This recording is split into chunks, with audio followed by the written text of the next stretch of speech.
Minasan Konnichiwa, Lucas Desu. Hoje começaremos o culto com o Salmo 126, 5, 6. Aqueles que semeiam com lágrimas, com cantos de alegria colherão. Aquele que sai chorando enquanto lança a semente, voltará com cantos de alegria trazendo seus feixes. Senhor, nós queremos começar este culto, Pai, declarando que o Senhor é fiel, dia após dia, Senhor.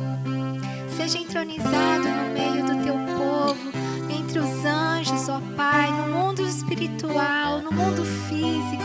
Seja exaltado, Pai, que neste dia o Senhor receba toda a nossa adoração. Tenha liberdade de agir, Senhor, na tua igreja, espalhada, Deus, nesta cidade, neste país, em todo o mundo, Pai. Toda a honra, toda a glória ao Senhor. Em nome de Jesus nós oramos por esse tempo. Amém.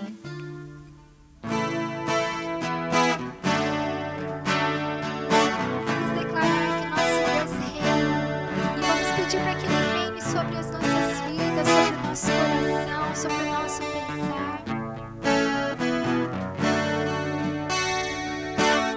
Sobre toda a terra tu és o rei, sobre as montanhas e o pôr do sol.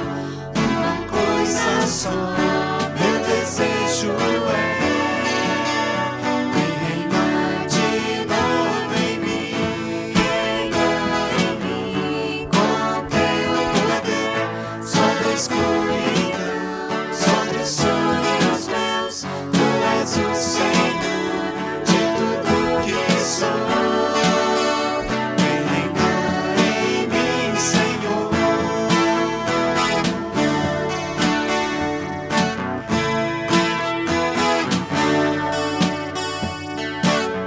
Sobre o meu pensar, tudo que eu falar, faz-me refletir a beleza que há em ti. Tu és para mim mais que tudo aqui. Reinar de novo em mim, reinar em mim com teu poder sobre a escuridão, sobre os sonhos meus. Tu és o Senhor de tudo que sou. Reinar em mim, Senhor, reinar em mim com teu poder sobre a escuridão, sobre os sonhos meus. Tu és o Senhor de tudo que sou. Reinar em mim, Senhor.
adoramos e nos rendemos. Muito obrigada, ó Deus, pelo teu sustento. Obrigada porque o Senhor é a nossa salvação e a nossa esperança, Pai. Em nome de Jesus. Olá a todos, olá amada igreja, dando continuidade a esse nosso culto de louvor e adoração ao Senhor. Quero convidar a você a aquietar o seu coração para, em torno da palavra do Senhor, sermos edificados e fortalecidos nesta manhã. Quero iniciar contando para vocês uma história de um cidadão, de uma pessoa que, ao ver num canteiro de obra cheio de andaimes, ferramentas e madeiras, ficou surpreso, pelo tamanho da obra e curioso saber o que estaria sendo construído ali. E notou que no próximo à calçada havia um operário trabalhando calmamente com sua enxada e misturava areia e cimento. O homem então perguntou: "O que você está fazendo?" E esse, distraído, respondeu: "Estou preparando argamassa." Passado algum tempo, o mesmo homem, estando novamente por aquele lugar, encontrou um outro operário, também misturando areia e cimento. Tornou a fazer a mesma pergunta, para ver se desta vez descobriria que obra era aquela. E a resposta foi: "Estou levantando uma parede." No outro dia, o homem, de volta ao mesmo lugar, encontrou um terceiro operário. Como os outros, misturava areia e cimento. E como das outras vezes, também perguntou: "O que você está fazendo?" O operário então parou, olhou para o homem e com muito orgulho respondeu: "Estou construindo uma catedral. Estou construindo uma catedral." Amém, amada igreja? Sim, com a graça, misericórdia, nós completamos 82 anos como Igreja Evangélica Holiness de Presidente Prudente. Como nós conversamos semana passada, grandes coisas o Senhor fez por nós. Por isso estamos alegres, por isso estamos celebrando, mesmo não podemos nos reunir face a face, mas o nosso coração realmente está grato, porque o Senhor realmente até aqui tem nos abençoado e nos fortalecido. Sim, estamos gratos ao Senhor, mas também é o momento de nós pararmos, pensarmos e refletirmos e respondemos esta pergunta: o que nós temos construído? Talvez estamos semeando, como foi lido no início desse culto desta manhã, de que com lágrimas estamos semeando, da importância de semear como igreja, isto é, semear a boa semente, que é a palavra do Senhor. Quero convidar a cada um de vocês a abrir no texto de Mateus 9, 35 a 38. Mateus 9, 35 a 38. E conversarmos de que nós, como igreja, somos chamados no dia de hoje, chamados para estabelecer o reino de Deus. E queremos então nos inspirar um pouco no que consiste estabelecer o reino de Deus, o evangelho do reino de Deus. Ok? Mateus 9, 35 a 38 nos diz: "E percorria Jesus todas as cidades e povoados, ensinando nas sinagogas, pregando o evangelho do reino e curando toda sorte de doenças e enfermidades. Vendo ele as multidões, compadeceu-se delas, porque estavam aflitas e exaustas como ovelhas que não têm pastor. Então se dirigiu aos seus discípulos: a seara, na verdade, é grande, mas os trabalhadores são poucos. Rogai, pois, ao Senhor da seara que mande trabalhadores para a sua seara." Amém? Semear a boa semente, isto é, estabelecer o reino de Deus dentro do contexto e realidade que cada um de nós estamos vivendo. E nós também, como igreja, somos desafiados, né, a continuar a esse legado, esse princípio, essa verdade, né, de semear, de estabelecer o reino de Deus. E o que vem a seu coração, né, com esse princípio, com essa verdade, estabelecer o reino? Mas que reino é este?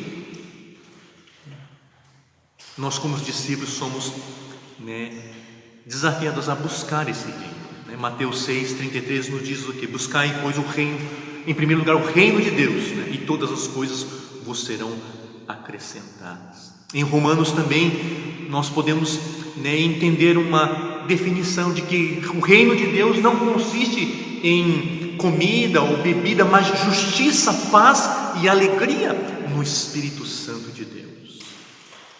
E nesse contexto que nós acabamos de ler, quando Jesus fala assim que, né, pregando o evangelho do reino, então isso significava que, né, Jesus veio com uma outra proposta de reino. Mateus não especifica, né, que tipo de reino era esta, mas se você ir lá para Lucas, né, Lucas 3:1, Lucas então retrata, né, que reino era este que permeava, que dominava naquela época, né? Então Lucas 3:1 nos diz: no 15º ano do reinado de Tibério César, sendo Pôncio Pilatos governador da Judeia, Herodes tetrarca da Galileia, seu irmão Filipe, tetrarca da região de Itureia, e Traconites e Lisânias, tetrarca de Abilene, sendo sumo sacerdote Anás e Caifás, veio a palavra de Deus a João, filho de Zacarias, no deserto. Ele percorreu toda a circunvizinhança do Jordão, pregando batismo de arrependimento para a remissão de pecados.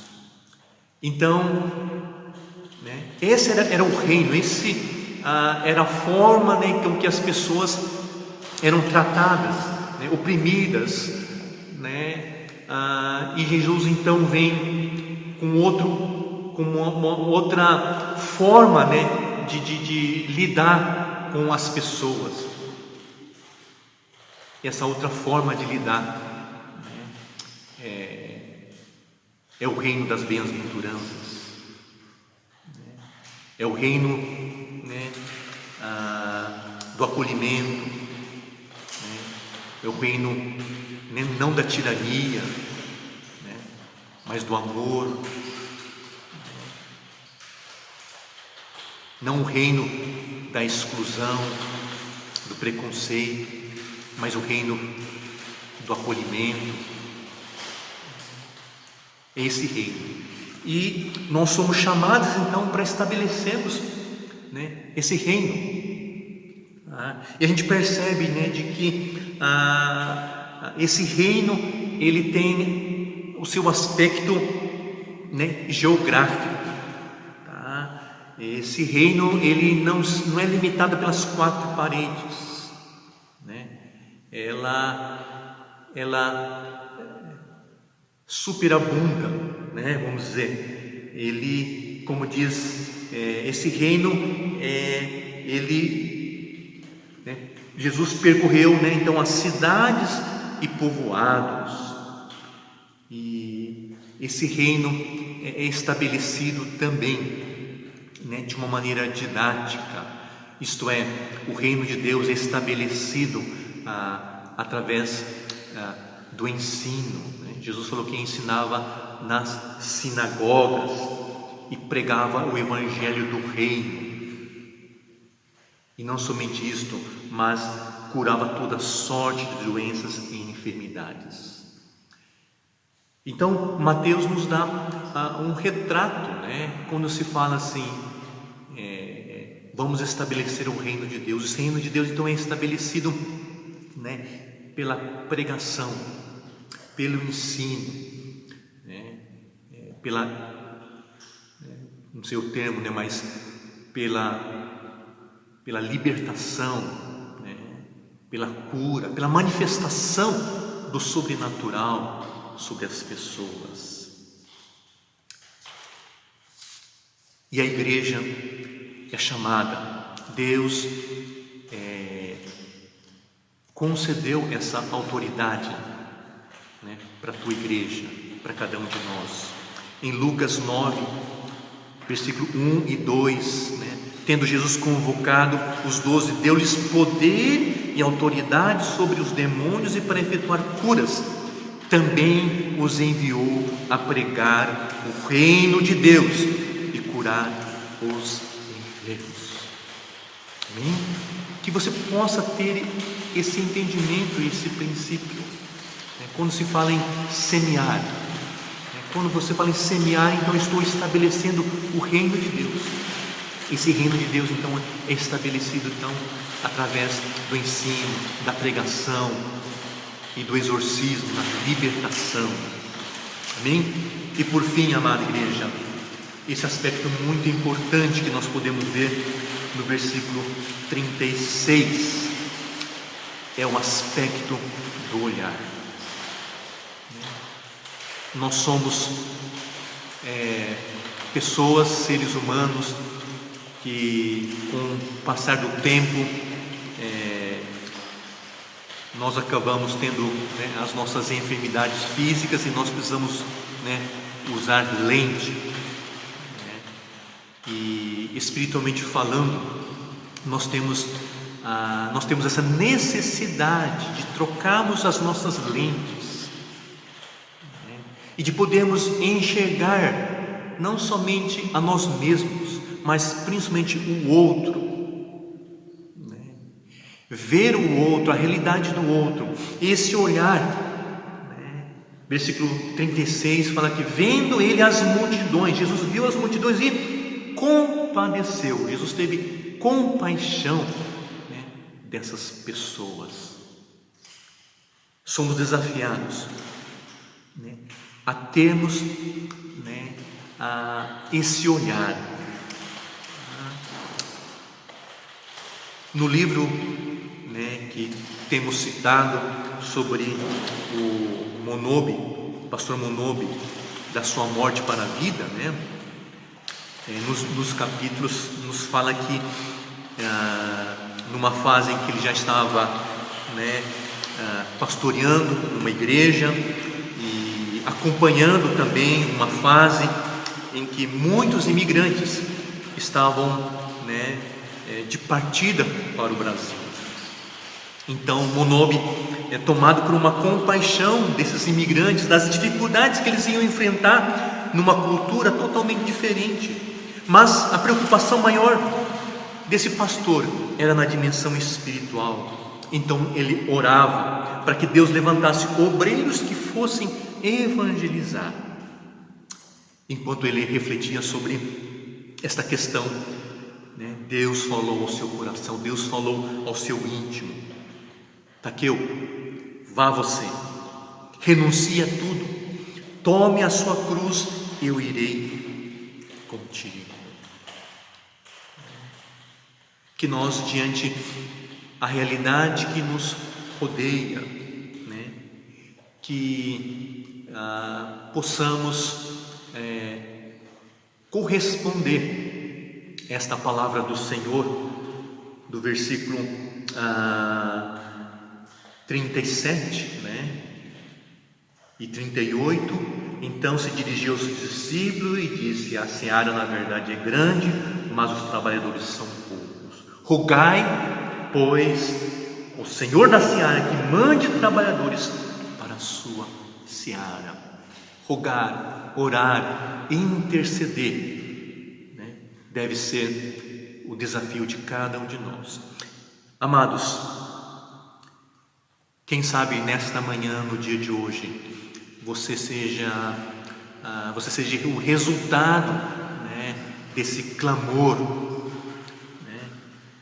Vamos semear, sim, vamos estabelecer o reino de Deus, e que esse estabelecer desse reino de Deus, mediante esses 82 anos que estamos completando, que os nossos corações possam ser aquecidos para olhar a seara, para a realidade em que cada um de nós somos inseridos e clamarmos, né? Pedimos para que Deus levante mais trabalhadores. Mas se você nesta manhã, né, que nesta manhã você talvez seja a resposta desta oração, que você possa se posicionar, dizendo: eis-me aqui, envia-me a mim. Sim, que o Espírito Santo de Deus deseja, né, nos capacitar e nos instruir, né, para que através de cada um de nós o Evangelho do Reino de Deus possa ser estabelecido, né, na sua família, lá no seu emprego, lá na sua escola, na sua faculdade, lá no bairro em que você mora, né, na igreja, né, em que você congrega, que nós possamos ter esse princípio, essa verdade diante desse tempo em que nós podemos nos alegrar, mas sermos desafiados a olharmos a seara e reagirmos, né, com obediência, com humildade. Que Deus continue a aquecer o nosso coração.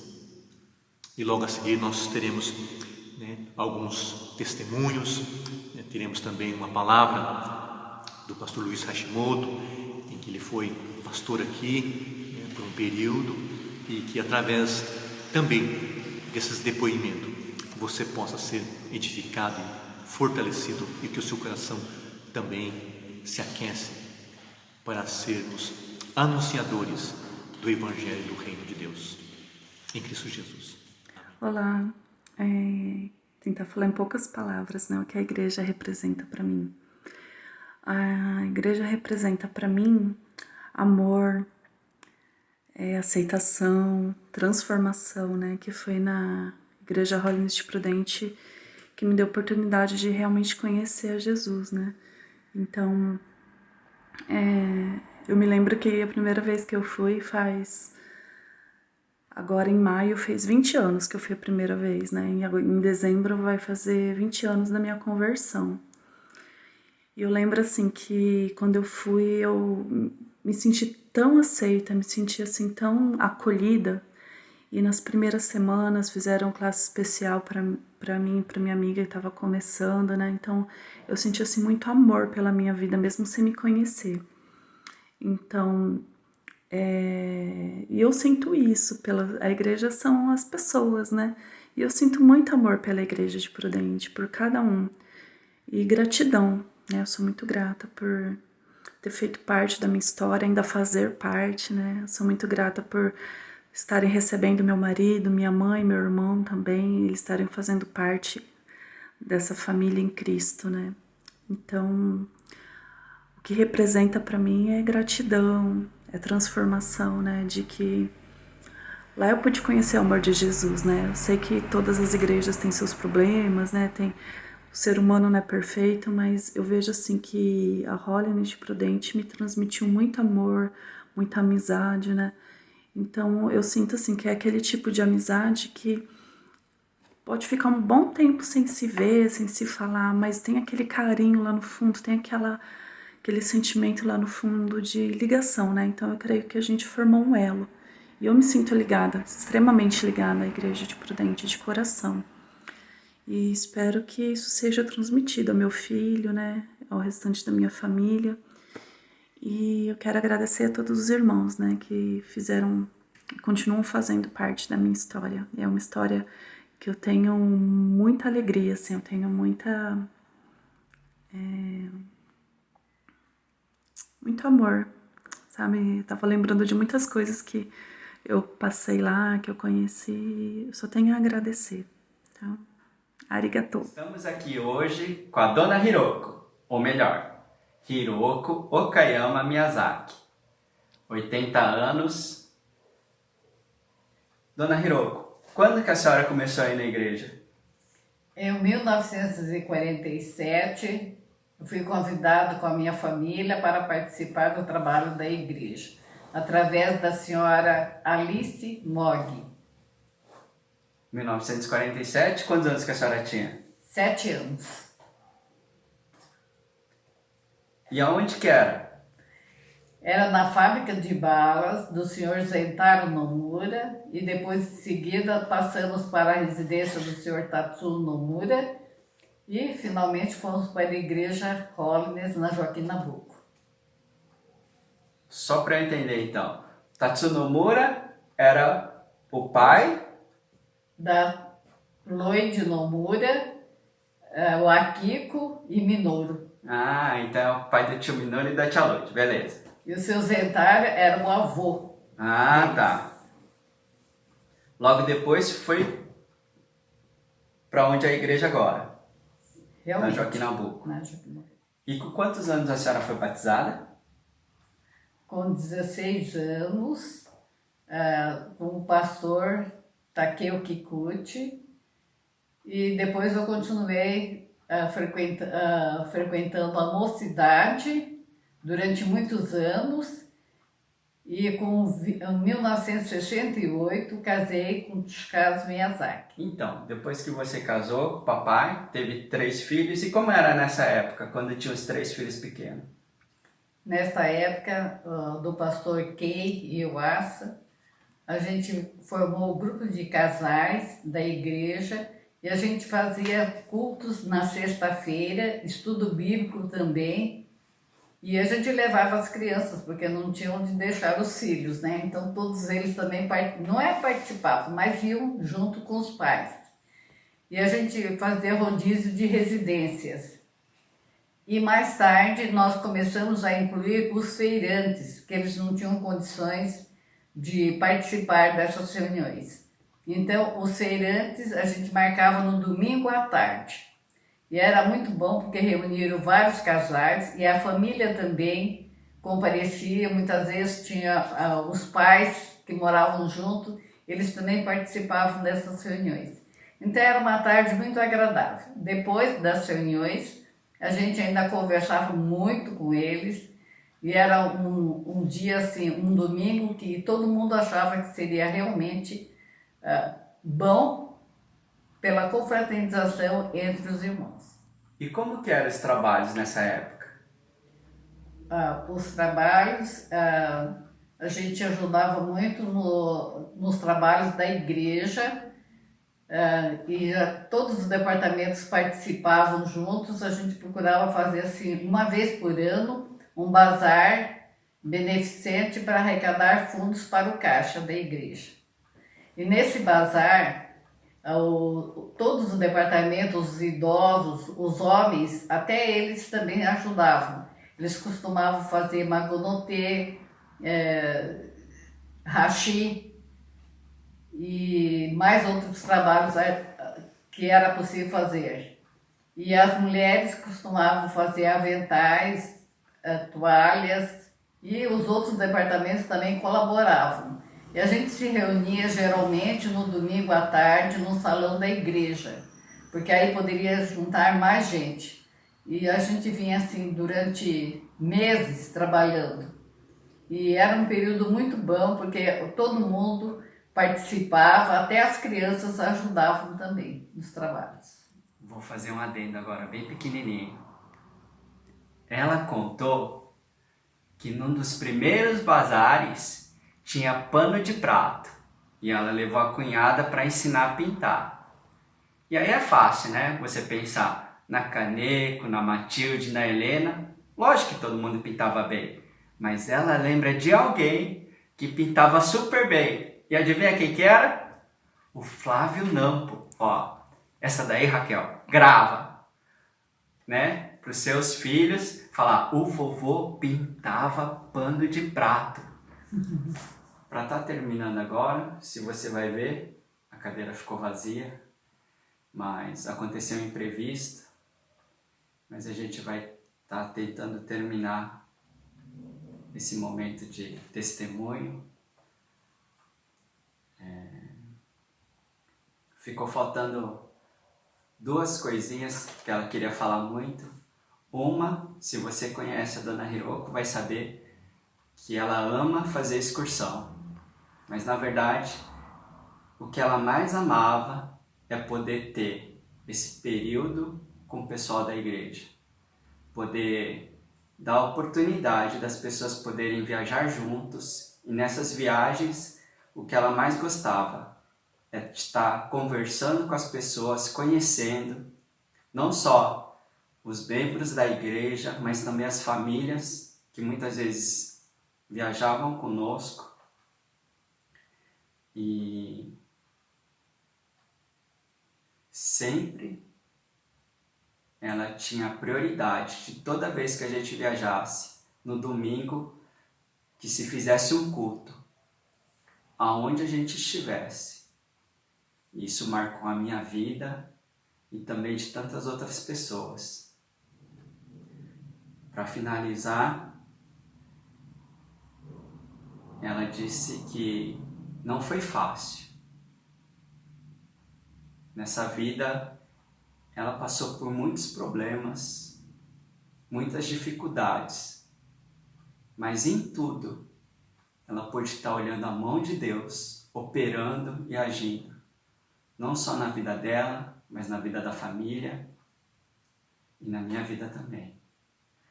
Por isso a gente louva a Deus por tudo o que Ele fez.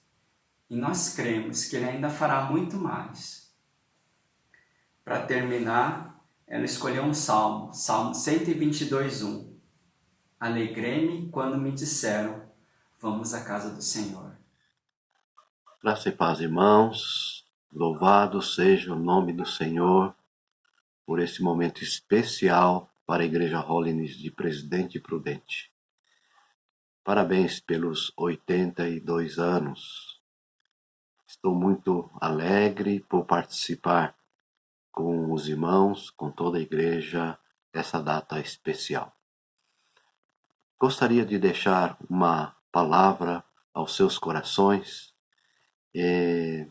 baseando num texto, melhor, em dois textos. O primeiro texto, em Abacuque, capítulo 3, versículo 2, onde há uma oração do profeta. E no versículo 2 diz o profeta assim: aviva a tua obra no decorrer dos anos. Irmãos, nessa comemoração, certamente, a gratidão deve ser algo bem presente.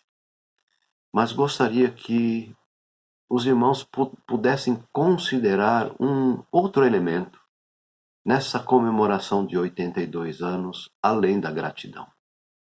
Esse novo elemento seria clamor. O profeta Abacuque, ele faz um clamor a Deus. Ele faz um pedido de restauração. Nessa oração de Abacuque, ele pede a Deus para que Deus possa repetir os grandes feitos que trouxe grande salvação ao seu povo. E, com isso, ao lembrar dos grandes feitos, a fé seria animada, a fé seria restaurada, seria levantada. E creio que também, irmãos, isso seria também para os dias de hoje. Quero também olhar um segundo texto, e esse texto fala que o Senhor traz um desafio tremendo para o rei Salomão. Esse texto se encontra em 2 Crônicas, capítulo 7, versículos 12 até o versículo 16. Permita-me, irmão, ler esse texto e, por favor, me acompanhe com bastante atenção, porque também entendo que esse texto é um texto para os dias de hoje. Diz assim: de noite apareceu o Senhor a Salomão e lhes disse: ouvi a tua oração e escolhi para mim este lugar para a casa do sacrifício. Se eu cerrar os céus de modo que não haja chuva, ou se ordenar aos gafanhotos que consumam a terra, ou se enviar a peste entre o meu povo, se o meu povo, que se chama pelo meu nome, se humilhar e orar, e me buscar, e se converter dos seus maus caminhos, então eu ouvirei dos céus, perdoarei os seus pecados e sararei a sua terra. Estarão abertos os meus olhos e atentos os meus ouvidos à oração que se fizer neste lugar. Porque escolhi e santifiquei esta casa, para que nela esteja o meu nome perpetuamente. Nela estarão fixos meus olhos e o meu coração todos os dias. Interessante observarmos aqui, irmãos, e eu creio que cabe também esse desafio para a Igreja de Prudente, claro, para todas as nossas igrejas, que o Senhor falando a Salomão, se o meu povo, que se chama pelo meu nome, se humilhar e orar e me buscar e se converter dos seus maus caminhos. Irmãos, aqui está ações, posturas que cabe a nós. Então, olha só que diz o texto. Aquilo que cabe a nós, nós precisamos fazer. Humilhar, orar, buscar e se converter dos maus caminhos. E o texto diz que aí agora vem a parte do Senhor. Então diz assim, então eu ouvirei dos céus, perdoarei os seus pecados e sararei a sua terra. Irmãos, é com esse temor que nós gostaríamos de prosseguir nessa caminhada. Aviva a tua obra no decorrer dos anos. Então, irmãos, daqui para frente, quero deixar esse encorajamento. Nessa palavra que nós encontramos aqui no livro de 2 Crônicas. E o Senhor vai fazer a obra. O Senhor vai estar abençoando, o Senhor vai estar restaurando. E, irmãos, nós possamos caminhar com esse coração dependente do Senhor. Deus abençoe cada um dos irmãos e os irmãos continuem animados, continuem fortalecidos, firmes, dependentes do Espírito Santo nas suas vidas e o Senhor faça esse avivar, a começar no seu coração e que isso possa se expandir para toda a igreja Hollings de Presidente Prudente.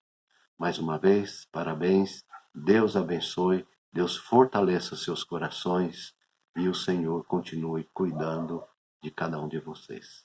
Deus seja louvado. Amém. Um grande abraço a todos vocês.